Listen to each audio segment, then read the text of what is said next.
Welcome children. In this video, I will continue my discussion on jump statements where I will be discussing continue statement and its significance of loop else clause in its presence. Okay, I told you in the last video where I discussed break statement that I will be taking up continue statement in the next video. So let us see what is the effect of continue statement. Children, just like break statement, continue statement is also a jump statement which unconditionally transfers the program control from one part of the program to another. यानी कि ये भी program control को suddenly एक जगह से दूसरी जगह ट्रांसफ़र कर देता है. ठीक है. And just like break statement, this statement also skips the rest of the loop body and immediately transfers the program control to the beginning of the loop and force the next iteration to take place. यानी कि ये भी break statement की तरह कुछ loop statements को execute नहीं होने देता. जैसे ही ये एग्जीक्यूट होता है बाकी के बचे हुए लूप स्टेटमेंट्स एग्जीक्यूट नहीं हो पाते. लेकिन अनलाइक ब्रेक स्टेटमेंट आपको लूप से बाहर भेज देता था, लेकिन ये जो कंटिन्यू स्टेटमेंट है ये आपको लूप की बिगनिंग में भेज देता है. तो this is the difference between break and continue, कि ये जो कंटिन्यू स्टेटमेंट है ये आपको लूप से बाहर नहीं लाता, बल्कि जैसे ही इसका एग्जीक्यूशन होता है ये आपको लूप की बिगनिंग में ले जाता है. यानी कि जहाँ पे लूप की फॉर लूप के केस में जहाँ पे नेक्स्ट वैल्यू असाइन करवा देता है सीक्वेंस की लूप वेरिएबल को, और वाइल लूप के केस में ये कंडीशन पे आपको वापस भेज देता है. ठीक है. तो अभी हम एग्जांपल्स के थ्रू समझेंगे. So in case of for loop what happens? Continue statement causes the next iteration to take place by updating the loop variable with the next value in sequence. यानी कि फॉर लूप में अगर ये continue statement execute होता है तो ये next iteration कैसे करवाता है? By updating the loop variable with the next value in sequence. यानी कि सीक्वेंस की एक एक वैल्यू असाइन होती है ना लूप वेरिएबल को इन केस ऑफ फॉर लूप. तो जैसे ही कंटिन्यू स्टेटमेंट एग्जीक्यूट होता है बचा हुआ काम सारा रुक जाता है और तुरंत आपको आपके लूप वेरिएबल को नेक्स्ट वैल्यू मिल जाती है. यानी कि वो जो वैल्यू जिसके लिए वो काम कर रहा था उस समय उसके लिए वो पूरा काम नहीं कर पाता और तुरंत आपके लूप वेरिएबल को दूसरी वैल्यू मिल जाती है. In case of while loop what happens? Continue statement next iteration कैसे करवाता है? By sending the program control to the condition test given at the top of the loop. यानी कि वाइल लूप के केस में ये आपको सीधे कंडीशन टेस्ट पे वापस भेज देता है. ठीक है. अभी जब प्रोग्राम से बताऊंगी, सिंटेक्स से बताऊंगी, तब आपको ज़्यादा क्लियर होगा. ठीक है. तो what is the syntax of continue statement within for loop? You can see this is for, this is variable name in sequence. ठीक है. ये सब तो वैसे ही है, बॉडी भी वैसे ही है. ठीक है. अभी तक क्या हो रहा था कि कैसे वर्किंग होती है? पहली वैल्यू असाइन हुई, उसके लिए बॉडी एग्जीक्यूट हुई, फिर दूसरी वैल्यू असाइन हुई, बॉडी एग्जीक्यूट हुई, तीसरी वैल्यू असाइन हुई, बॉडी एग्जीक्यूट हुई. इस तरह से वैल्यूज असाइन होती हैं और बॉडी एग्जीक्यूट होती है. लेकिन यहाँ पे देखिए मैंने क्या कर रखा है, कंडीशन लगा रखी है और उसके अंदर लिखा है कंटिन्यू. तो अगर किसी वैल्यू के लिए ये कंडीशन ट्रू हो जाएगी तो वैसे ही आ जाएगा कंटिन्यू. तो आप तुरंत यहाँ से वापस जाएंगे और नेक्स्ट वैल्यू तुरंत असाइन करवा देंगे, भले ही यहाँ पे कुछ काम बचा हो. ठीक है. तो फॉर लूप के केस में क्या हुआ? नॉर्मली जब ये कंटिन्यू नहीं प्रेजेंट था तो वर्किंग ऐसे हो रही थी, value assigned, body executed, value assigned, body executed, value assign, body executed. मान लीजिए 3 वैल्यूज़ हैं. अब वैल्यूज़ ख़त्म हो गई तो आपको, क्योंकि नॉर्मल टर्मिनेशन हुआ, बॉडी सीक्वेंस की वैल्यूज़ ख़त्म होने का मतलब नॉर्मल टर्मिनेशन, और उस केस में आप आएंगे लूप एल्स में और ये काम करेंगे. ठीक है. लेकिन दूसरी सिचुएशन क्या है कि आपको सपोज आप इस तरह से वर्क हो रहा है, पहली वैल्यू असाइन हुई, बॉडी एग्जीक्यूट की, ये कंडीशन फॉल्स है इसलिए कंटिन्यू एग्जीक्यूट नहीं हुआ. फिर दूसरी वैल्यू असाइन की, बॉडी एग्जीक्यूट किया, लेकिन इस बार आपकी ये कंडीशन ट्रू हो गई, ये आपको तुरंत वापस ले जाएगा. ठीक है. ये वापस ले जाएगा और आपको नेक्स्ट वैल्यू असाइन करवा देगा. अब इस सिंटेक्स में आपको यहाँ पे कोई स्टेटमेंट्स नहीं दिख रहे हैं, इसलिए आपको लग रहा होगा कि कोई स्टेटमेंट स्किप तो हुआ नहीं, लेकिन अगर यहाँ कोई स्टेटमेंट होता बॉडी में तो ये स्टेटमेंट इसके एग्जीक्यूट होने पे, कंटिन्यू के एग्जीक्यूट होने पे ये इम्प्लीमेंट नहीं हो पाता, ठीक है। और इस केस में भी लूप एल्स तो एग्जीक्यूट हो जाएगा, क्योंकि नेक्स्ट वैल्यू मिली, फिर उसके बाद नेक्स्ट वैल्यू मिलेगी, सीक्वेंस खत्म होगा तो आप लूप एल्स में आएंगे। तो ये जो कंटिन्यू स्टेटमेंट होता है ये आपको लूप बॉडी के मतलब लूप को टर्मिनेट नहीं कराता, बल्कि लूप को नेक्स्ट आइट्रेशन करवाता है, ठीक है। कंटिन्यू स्टेटमेंट में क्या होता है, you can means with in while loop क्या होता है, यहाँ पे वाइल होना चाहिए था, सॉरी।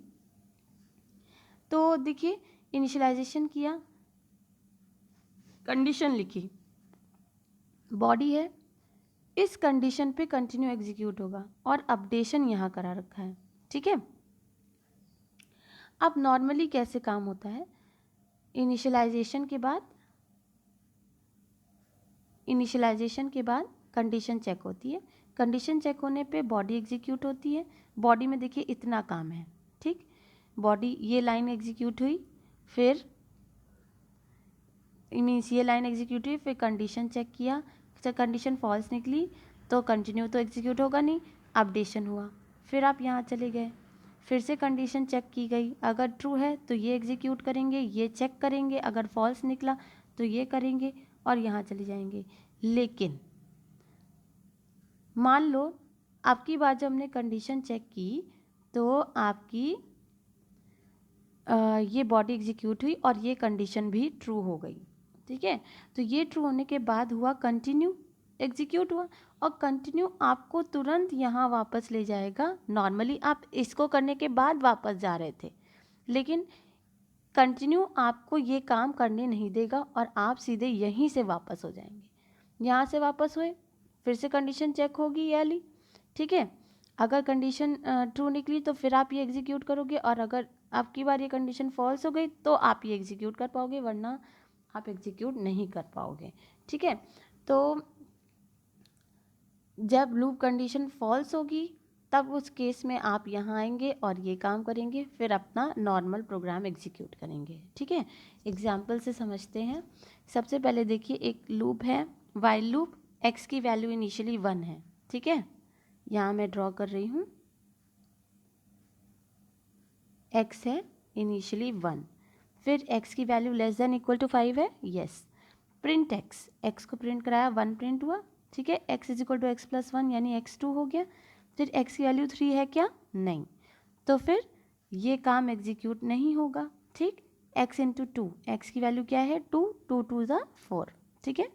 फिर हम यहाँ गए, अब x की वैल्यू क्या मिली 2 है, 2 इज़ लेस देन 5, यस, तो 2 प्रिंट होगा, ये देखिए, ठीक है। इसकी वजह से फिर x को हमने 3 बना दिया इस लाइन की वजह से, फिर x is equal to 3, yes, ठीक है। तो जैसे ही ये हुआ आप आ गए यहाँ, ठीक। आप ये काम नहीं कर पाए, तो देखिए 3 तो प्रिंट ये यहाँ पे आपका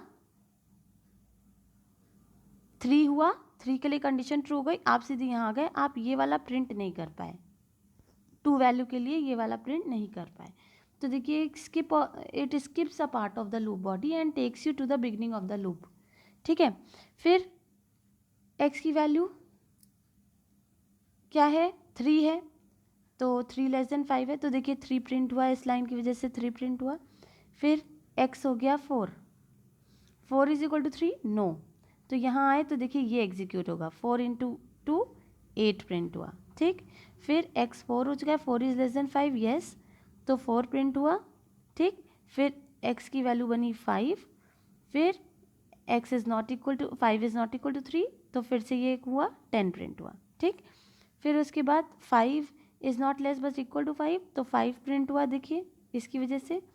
फिर ये बन गया 6, फिर 6 इज़ नॉट इक्वल टू 3, तो कंटिन्यू एग्जीक्यूट नहीं हुआ, 6 इंटू 2 12 प्रिंट हुआ। फिर अब ऊपर गए तो 6 is neither less nor equal to 5, तो ये कंडीशन फॉल्स हुई, तो आप कहाँ आ जाएंगे, लूप एल्स में आ जाएंगे, ठीक। लूप एल्स में आए और ये वाली लाइन लिखी और उसके बाद तो नॉर्मली प्रोग्राम एग्जीक्यूट हो गई, तो ये देखिए दोनों लाइन्स आ गई, ठीक है। ये लाइन लूप से बाहर थी, ये लाइन लूप के अंदर एल्स के पार्ट में थी। तो लूप एल्स एग्जीक्यूट हुआ, उसके बाद आप लूप से बाहर आ गए, तो आपने ये लाइन एग्जीक्यूट की।